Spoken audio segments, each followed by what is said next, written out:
আমার এই জিক্সার থেকে জিক্সার এসএফে আসার পরে কি কি ভালো পেয়েছি এবং কি কি খারাপ পেয়েছি, এবং ভিডিও শেষে বেশ কয়েকটা প্রশ্নের উত্তর দেওয়ার চেষ্টা করব। জিক্সার থেকে কেউ যদি এসএফ করতে চান তারা এই বিষয়গুলো মাথায় রাখবেন, এবং কেউ যদি সামনে এসএফ কিনতে চান এই বিষয়গুলো আপনারা মাথায় রাখতে পারেন। এক নম্বর যে বিষয়টা অনেকেই জিজ্ঞেস করছিলেন যে জিক্সার এসএফগুলো কেন এত সেল পোস্ট হয়, বাইকের স্পিড টপ এগুলোতে কোনো ধরনের সমস্যা হয়েছে কিনা, বা এগুলো কমছে কিনা, বা রেডি পিক আপ কমছে কিনা। আজকে রওনা দিলাম ঢাকার উদ্দেশ্যে। আকাশের অবস্থা সম্পূর্ণ মেঘলা মেঘলা, বাজে 5টার সময় এখন রওনা দিচ্ছি বিসমিল্লাহ বলে। একটু আগে ঘুম থেকে উঠছি, ঘুম থেকে উঠেই রওনা দিলাম সকাল সকাল, কারণ সকাল সকাল একটু জ্যামটা কম পাওয়া যায়। চারদিকে এখন অন্ধকার, তবে সূর্যটা উঠুক, আলোটা ফুটুক, তারপরে আবার ফিরে আসি।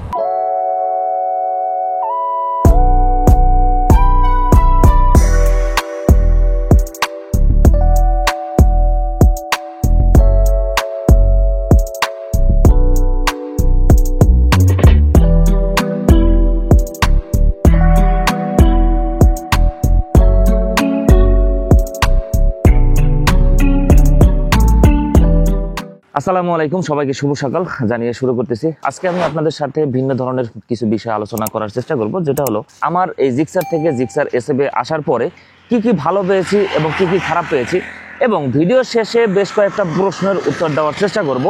এই প্রশ্নগুলো অনেকেই আমাকে করেছেন, হয়তোবা কমেন্টে, হয়তোবা কেউ সরাসরি। এখন 6টা বাজে, প্রায় 1 ঘন্টা সময় পার হয়ে গেছে। তা চলুন যাওয়া যাক।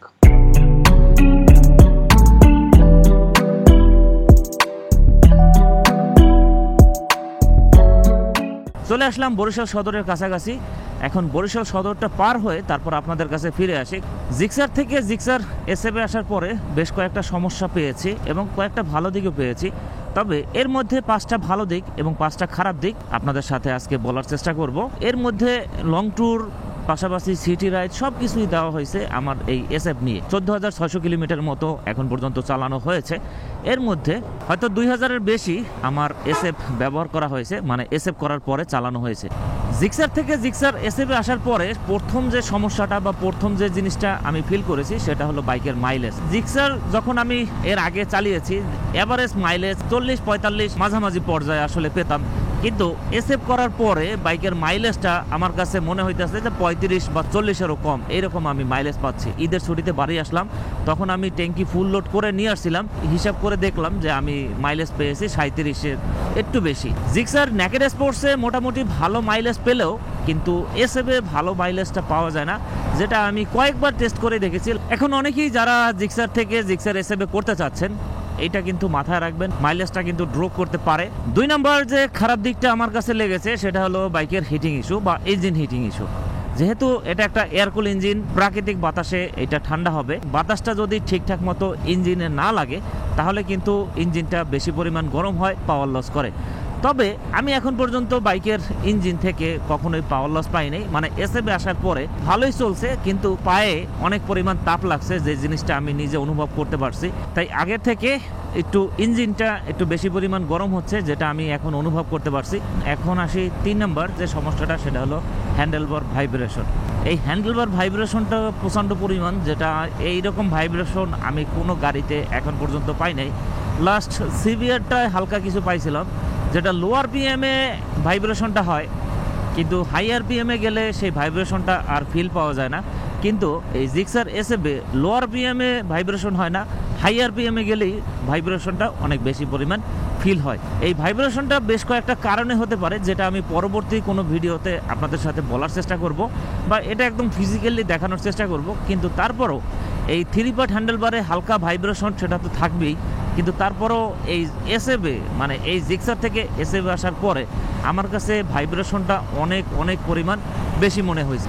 মাঝে মাঝে এই হাত পুরো একদম ঝিঝি ধরে যায়, মানে এরকম অবস্থা ভাইব্রেশনটা হয়। গ্লোভসে আসলে সেরকম ধরনের বেশি একটা টের পাওয়া যায় না, কিন্তু যদি খালি হাতে বেশিক্ষণ রাইড করলে এই আঙুল সম্পূর্ণ ঝিঝি ধরে যায়। নেকেড জিক্সারের হ্যান্ডেলবারে ভাইব্রেশন সেরকম নাই বলতেই চলে, হালকা একটু, যেটা কোনো সমস্যা হয় না। জিক্সার থেকে কেউ যদি এসএফ করতে চান তারা এই বিষয়গুলো মাথায় রাখবেন, এবং কেউ যদি সামনে এসএফ কিনতে চান এই বিষয়গুলো আপনারা মাথায় রাখতে পারেন।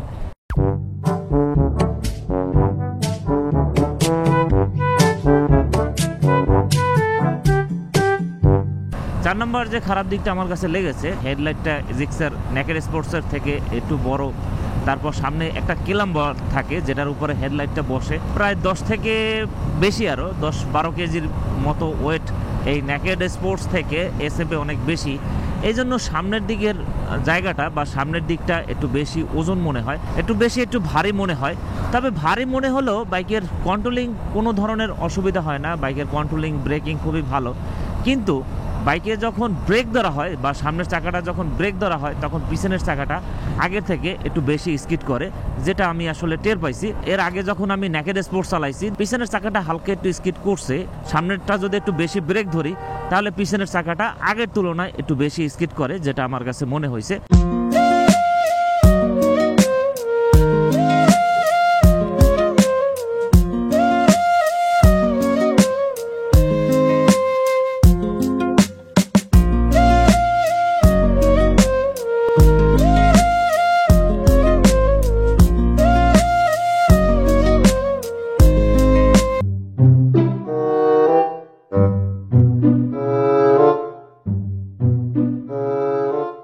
এই জন্য এইরকম বেশ কয়েকবার ঝামেলায় পড়ছিলাম।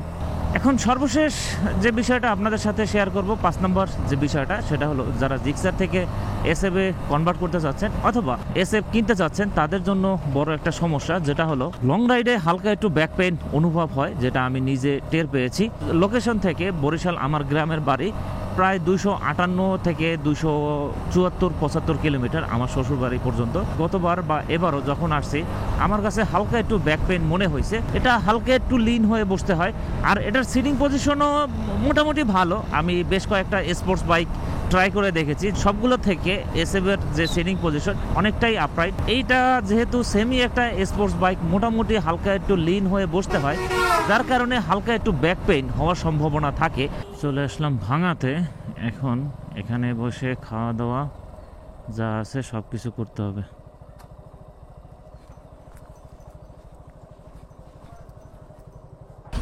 সকালবেলার খাওয়া দাওয়া করলাম, এই রোদের মধ্যে গরম চা খাচ্ছি, গরমের মধ্যে গরম চা। পোশাক পরিবর্তন না করে থাকতে পারলাম না, এত পরিমাণ গরম। সময় তো প্রায় 8:30টার মতো বাজে গেছে। এক্সপ্রেসওয়ে শুরু, এখানের মোড়টা অস্থির একটা মোড়, খুব সুন্দর লাগে।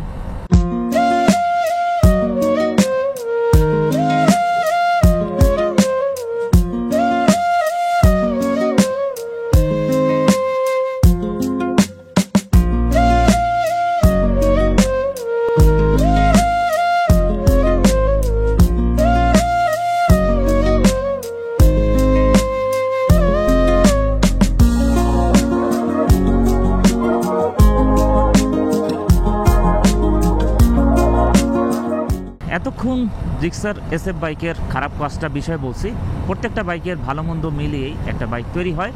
এখন আমি আপনাদের সাথে জিক্সার এসএফের 5টা ভালো দিক আপনাদের সামনে তুলে ধরার চেষ্টা করব। 1 নম্বর যে ভালো দিকটা আমার কাছে লেগেছে, বড় গুণ হলো এসএফের লুকস। এসএফের লুকটাই অস্থির একটা লেভেলের, সৌন্দর্যের কারণেই অনেকে প্রেমে পড়ে যায়। পাবলিক রিয়াকশন এটাও খুবই সুন্দর। আমি জিক্সার নেকেড স্পোর্টসটা নিয়ে অনেকবার আমার গ্রামের বাড়িতে গেছি, পাবলিক সেরকম কোনোভাবে বাইকটার দিক তাকাই দেখে না। এবারে ঈদের ছুটিতে আমি 10 দিনের মতোই থাকলাম। এই বাইকটা সম্পর্কে অনেকে অনেক কিছু বলছে, বাইকটা দেখতে অনেক সুন্দর, বাইকটার দাম কত, বাইকটা অনেক সুন্দর হয়েছে, এরকম অনেক কমেন্টস করছে, যেগুলো একজন ব্যবহারকারী হিসাবে নিজের কাছে খুব ভালো লাগে। রকেট। 2 নম্বর যে ভালো লাগাটা লেগেছে সেটা হলো বাইকের সিটিং পজিশন। বাইকের সিটিং পজিশন এক কথায় অস্থির। এসএফ বাইক দিয়ে আপনি 2টা ফিল নিতে পারবেন, একটা হলো স্পোর্টস বাইকের ফিল আর একটা কমিউটার বাইকের ফিল। যেহেতু এটার সিটিং পজিশন আর এটার হ্যান্ডেলবার যথেষ্ট পরিমাণ আপরাইট, স্পোর্টস বাইকের মধ্যে সবথেকে কমফোর্টওয়ালা বাইক বলা হয় সিবিআরকে। সেই সিবিআরের থেকেও এটার সিটিং পজিশন অনেক ভালো। চেহারাটা স্পোর্টস বাইকের মতো, সিটিং পজিশন কমিউটার সেকশনের বাইকের মতো। আরও একটা জিনিস বলা লাগে, এসএফ বাইকে পিলিয়ন কমফোর্টটা খুবই ভালো। স্পোর্টস ক্যাটাগরির বাইকের হিসাবে যদি বলতে চাই, ম্যাক্সিমাম স্পোর্টস বাইকের পিছনের পিলিয়ন সিট এটা খুবই ছোট থাকে, সেই অনুপাত হিসাব করলে জিক্সার এসএফ এটার পিলিয়ন কমফোর্টটা ওই দিকে ভালো। এটার সিট একটু শক্ত, এটা সবাই জানে। এরপরে 3 নম্বর যে ভালো লাগাটা লেগেছে সেটা হলো বাইকের হেডলাইট। এই এসএফের হেডলাইটের আলো যদি রাতের বেলা আপনারা দেখেন, খুবই সুন্দর আলো দেয়। হাইওয়ে বলেন, সিটি রাইড বলেন, বা যে কোনো রাস্তায় আপনি সুন্দরভাবে রাইড করতে পারবেন। ডাবল লেনে কখনো সমস্যা হয় না, কিন্তু সিঙ্গেল লেনে অপর সাইডে লাইটটা এসে পড়ে যদি, তখন একটু আলো স্বল্পতা মনে হয়। চতুর্থ নাম্বার ভালো দিকটা এই বাইকটার, সেটা হলো আমি জিক্সার বাইকটা প্রায় 10,000-এর উপরে কিলোমিটার চালিয়েছি, এবং বাইকটা যখন 80-90-এর উপরে উঠে বাইকটা একদম পাতলা হয়ে যায়, মনে হয় যে আমি হাওয়ায় ভাসতেছি। কিন্তু এসএফ যদি আপনি 80-90 বা 100-র উপরে টানেন, একটা ওয়েটওয়ালা বাইক, মানে একটা ভারী বাইক আমি ব্যবহার করতেছি, চালাচ্ছি, আমার কাছে এইরকম একটা ফিল হয়। আর এই বাইকটা দিয়ে কর্নারিংটা ভাই অস্থির লেভেলের কর্নারিং করা যায়, মনে হয় একটা স্পোর্ট বাইকের ফিল নেওয়া যায় আর কি এটা দিয়ে। সবাই একটা রেস্ট নিচ্ছে, আমি একটা নিব নাকি চিন্তা করতেছি, আমি একটু নিই। অনেকক্ষণ তো বাইক রাইড করলাম, এখন হালকা একটু রেস্ট নেই, যেহেতু এত সুন্দর একটা জায়গা হাইওয়ের পাশেই, মানে একটু ছায়া জায়গা, খুবই ভালো লাগতেছে। আর যে রাস্তা, এতে মনে চায় যে বাইকটা অনেক জোরে রাইড করি, কিন্তু ভয়ে আসলে রাইড করা হয় না।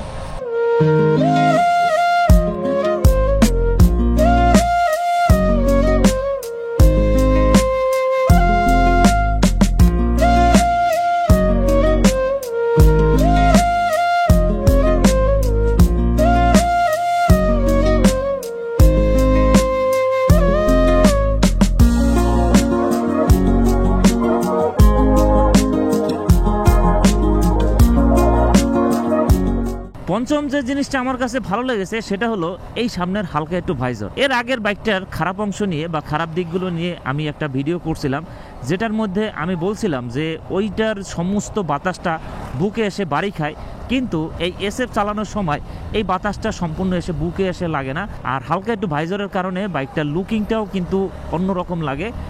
যেটা স্টকে থাকে সেটা একদম ছোট, কিন্তু আফটার মার্কেটে যদি এরকম একটা ভাইজার লাগিয়ে নেন তাহলে জিনিসটা দেখতেও খুবই সুন্দর লাগে, আর বাতাসটাও একদম কম লাগে, মানে শরীরের মধ্যে বাতাসটা বাড়ি কম খায়, বাতাসটা এখান থেকে পাস হয়ে বেরিয়ে যায়। কাছাকাছি চলে আসছে। 1 নম্বর যে বিষয়টা, অনেকেই জিজ্ঞেস করছিলেন যে জিক্সার এসএফগুলো কেন এত সেল পোস্ট হয় বা কেন এত বিক্রি পোস্ট দেখা যায় অনলাইনে। আসলে সেল পোস্ট হলো এক মানুষ এক কারণে দিয়ে থাকে, তার চাহিদা থাকে একরকম, সে পায় আবার অন্যরকম। আর সব থেকে যে বড় একটা ভুল, যেটা আমি কয়েকজনেরই দেখেছিলাম, যে জিক্সার এসএফ বাইকটা এটা অনেকেই স্পোর্টস বাইক মনে করে। আসলে এই বাইকটা স্পোর্টস বাইক না, এটা একটা semi commuter semi sports bike. এটা একটা এয়ারকুল বাইক। এয়ারকুল বাইক এমনিতেই অনেক পরিমাণ গরম হয়, যেগুলো স্পোর্টস বাইক এগুলো ম্যাক্সিমাম থাকে লিকুইড কুলিং সিস্টেম।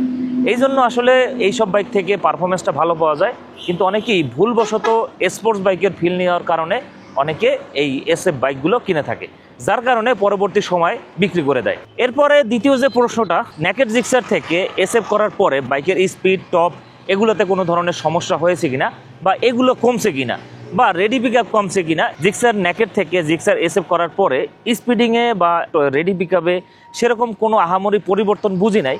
তবে বাইকটা পিক আপ উঠতে হালকা একটু সময় নেয় জিক্সার থেকে, কিন্তু আহামরি অত বেশি একটা পার্থক্য না। 19 আর 20 আমার কাছে মনে হয়েছে, কিন্তু টপ স্পিড আমি ওইটাতেও 22 পেয়েছি, এটাতেও 22-23 এরকম পেয়েছি।